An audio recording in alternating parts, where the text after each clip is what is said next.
Hit Radio, l'essentiel de l'actualité.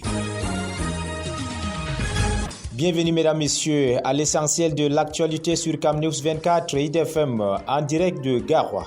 Âge 2025, le Cameroun et l'Arabie Saoudite scellent un accord. Le Cameroun et le Royaume d'Arabie Saoudite ont signé le 13 janvier 2025 à Jeddah une convention visant à garantir un Hajj 2025 bien organisé pour les fidèles musulmans camerounais. En effet, cet accord vise à assurer une expérience fluide et respectueuse des exigences établies par le gouvernement saoudien tout en offrant un cadre sécurisé pour les participants. Grâce à cette convention, le Cameroun réaffirme son engagement à accompagner ses citoyens musulmans dans l'accomplissement de ces piliers de l'islam dans un esprit de rigueur et de coopération internationale. Matricule unique, Nalo Balionga salue les avancées dans les lycées du centre. En compagnie de ses proches collaborateurs, la patronne des enseignements secondaires s'est donnée pour mission de s'assurer de l'effectivité de la reprise pour le compte du deuxième trimestre de l'année scolaire en cours.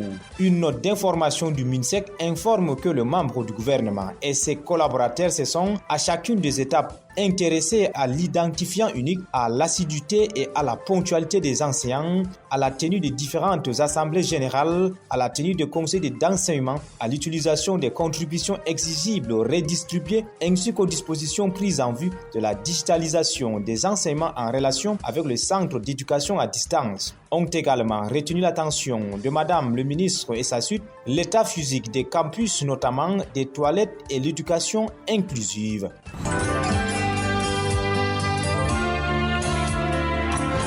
L'actualité internationale. Au-delà des frontières camerounaises, mine illégale en Afrique de l'Ouest, 200 arrestations dans une vaste opération d'Interpol. Lutte musclée contre l'extraction illégale en Afrique de l'Ouest.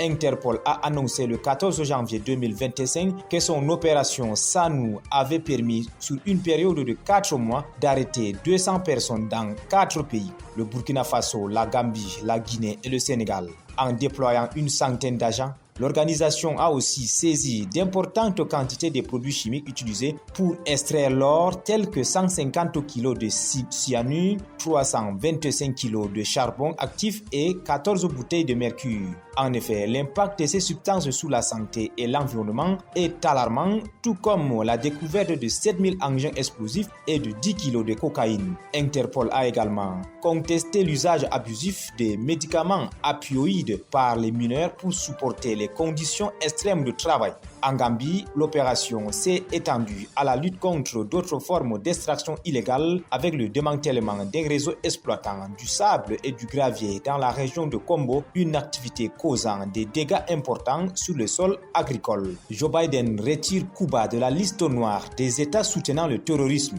Une mesure visant à encourager la libération des prisonniers politiques sur l'île dans le cadre de discussions menées sous l'égide de l'Église catholique. En effet, ces gestes qualifiés de bonne volonté interviennent dans un contexte de tension politique et de transition présidentielle aux États-Unis. L'administration Biden espère que cette mesure incitera les autorités cubaines à libérer un nombre important de prisonniers politiques dans le cadre de négociations soutenues par l'Église catholique. Voilà, mesdames, messieurs, c'est la fin de ce point sur l'actualité du Hit FM 103 et Camnews 24 en direct de Garoua. Hit Radio, une info d'avance.